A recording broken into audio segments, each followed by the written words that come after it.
Did you come to this video to find out what the predictions are for 2025? If so, I don't want to disappoint you, but I'm not giving a psychic prediction for 2025. What I am doing is telling you why nobody can give you a psychic prediction for 2025. In the quantum field exists all possibility and all potential, and the future is unknown. And this is a really important thing for everybody to understand is we are in every given moment creating the future. There's not some destined future out there for us. We create the future through our thoughts, our beliefs, our own predictions, what we want to believe that the future has in store for us. We start to align with the energy of that possible future. So, what we're doing is going into the quantum field where all potential and possibility exist, and we pull from it the possibility or the potential that we align the most with.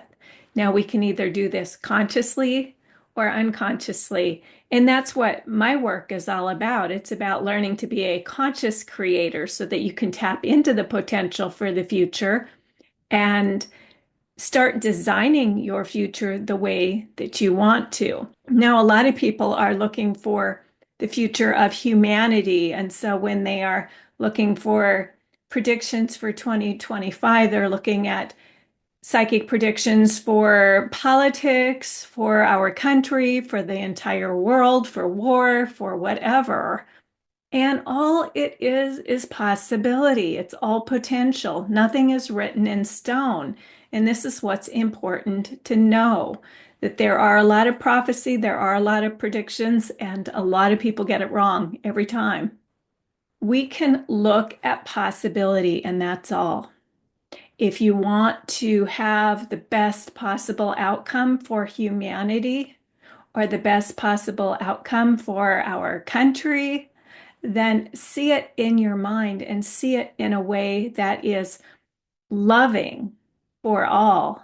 So, a lot of people are really disappointed with how the elections went, and half the people are really pleased with how they went, and the other half, probably a little less than half, are very unpleased with how things went. So, what do you do about a situation like that? Well, some people may want to see things go really bad so that they can be right. And is this really what you want? What if things went really good, regardless of who's in office? Because it's not the people that are in office that are creating the outcome for us. It's us. We're the ones creating our outcome through our thoughts, our beliefs, our joined energy, joining forces coming together, co-creating our reality. So we can see whatever reality that we would desire to have. You know, I get together with a group of people quite often, and we often get together around the new year too, and we do drum circles and we set intentions and we set our intentions for the planet for and all its people. And we do this with love in our hearts that we are setting our intention for the best possible future outcome for our planet and its people. And we see and envision the best possible things happening. And we're in charge of that. We are co-creating, we are tapping into the quantum field and pulling a possible future from that quantum field, and we are intending that possible future.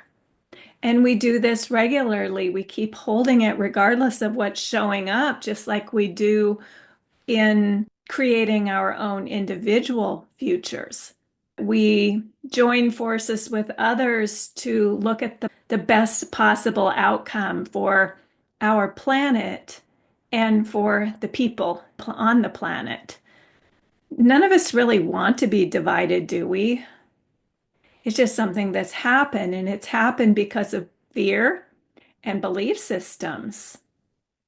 And so, if instead of focusing on who's supposedly in charge and take back our power and realize, well, you know what, we're in charge.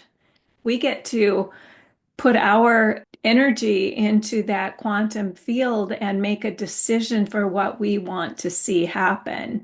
Now, like everything, there's going to be a time period between the time that we set our intention for the best possible outcome for the planet and the time it arrives. And we also have a lot of opposing energies when it comes to planetary matters. So we're not all on the same page for what we want to see happen. And this is why I set my intention for the planet and its people, but I focus most of my attention on what I want to create for myself. How do I want to be of service in the world? How do I want to show up? What am I creating for my life and my sphere of influence? Because this is one thing that I do have power over. This is one thing I have some control over is what I create for myself. So I can go into that quantum field and pull from it the highest potential for myself and for my work and for the people in my life and for the best relationships and for the highest love and to be of the highest service to humanity.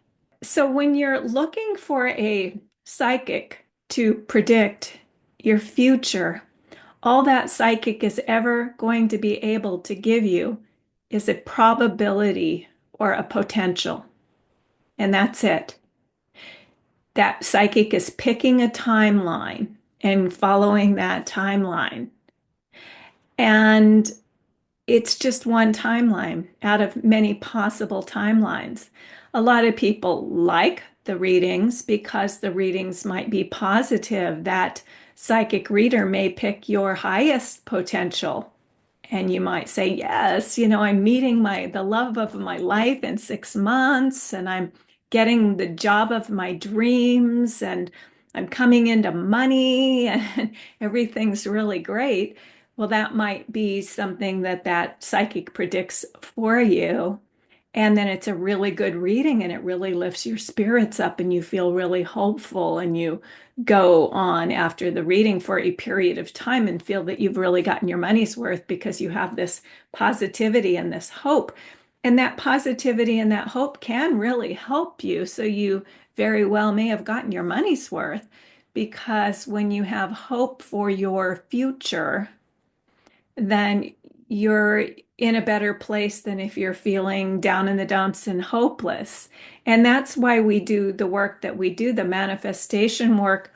We are going in and pulling our highest possible future from the quantum field to be our highest version of ourselves, to step into that highest version of ourselves.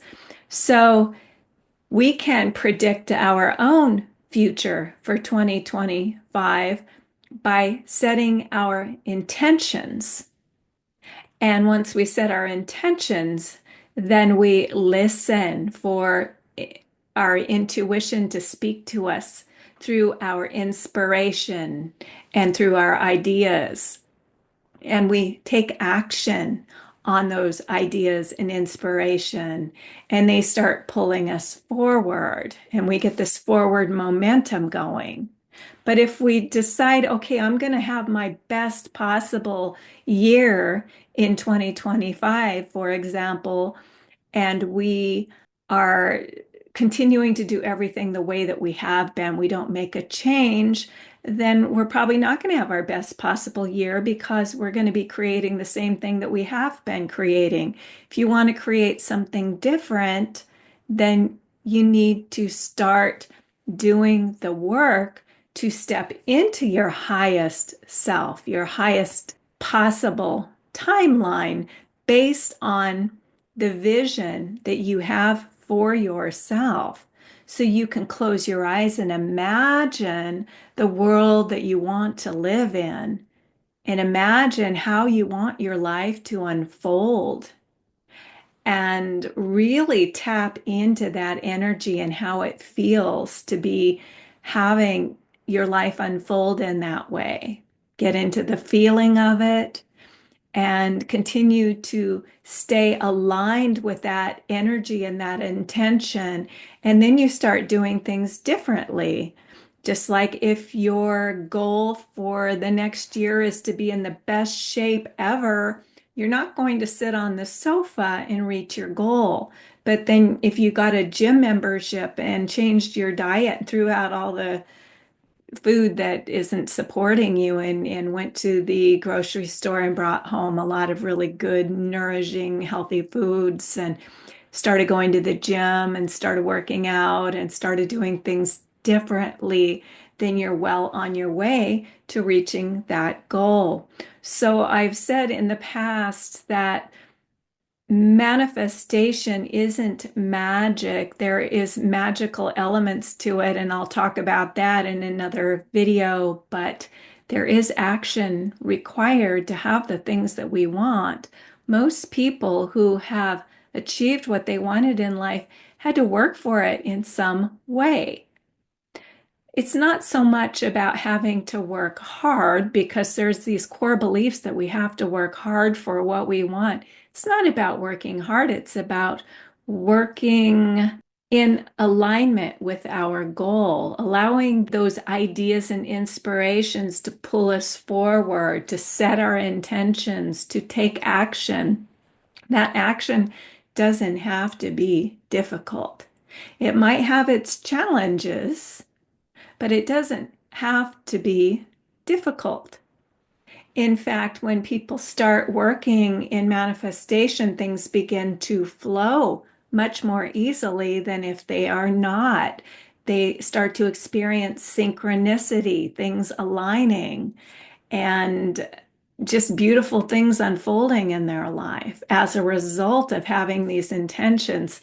Because once you're very clear and you set your intention, then you're planting a seed into your subconscious mind, and that power in your subconscious comes forward to start drawing to you those things that are supporting the life that you are designing for yourself. So you are truly the creator of your future. And we, as one humanity, are the creator of humanity's future. So we need to be in alignment with what we are doing for humanity. Are you living by your values? Are you living by your truth? Are you being honest? Are you setting out to really offer value in the world, to be of service to humanity in some way? This is usually the path that will have the greatest outcome for you because you're aligned with your truer, deeper purpose. And when you're aligned with your truer, deeper purpose, it will unfold much easier for you than if you are going about things very selfishly just for the money. It's fine to want money. It's fine to manifest money and have money as a goal. That's great. But there needs to be more than just money as a motivation because money in itself is empty. There's a lot of very unhappy billionaires in the world that don't have what they want, that are always stressed out, that are not enjoying their life. So it's not about money, it's really about living your life to your fullest potential. And that's all of your life. That is having time to enjoy your life and do the things that you love to do, and also to serve in a way that's in alignment with who you are as a human being.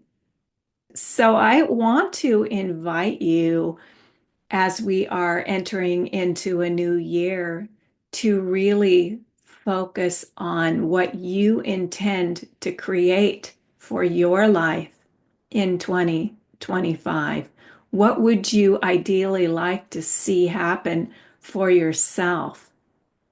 Get really clear about your intention, write it down, and then keep that in your imagination. Keep imagining and listening for that intuitive guidance, your ideas and your inspiration, and start taking action based on these things.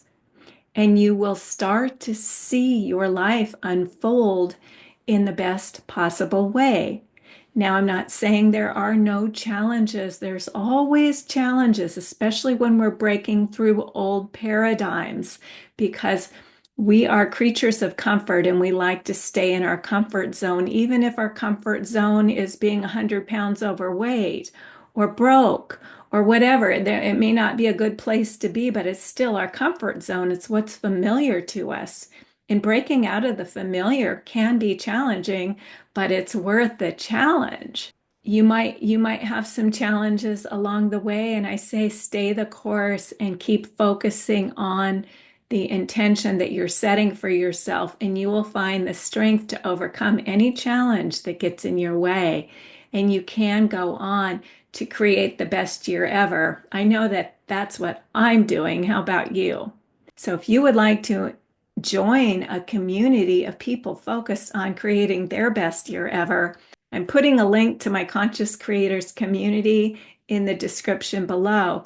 And if you'd like to start by making more money, you can also download my 6-figure income audio hypnosis program. So there's a couple gifts for you to help you get started for 2025.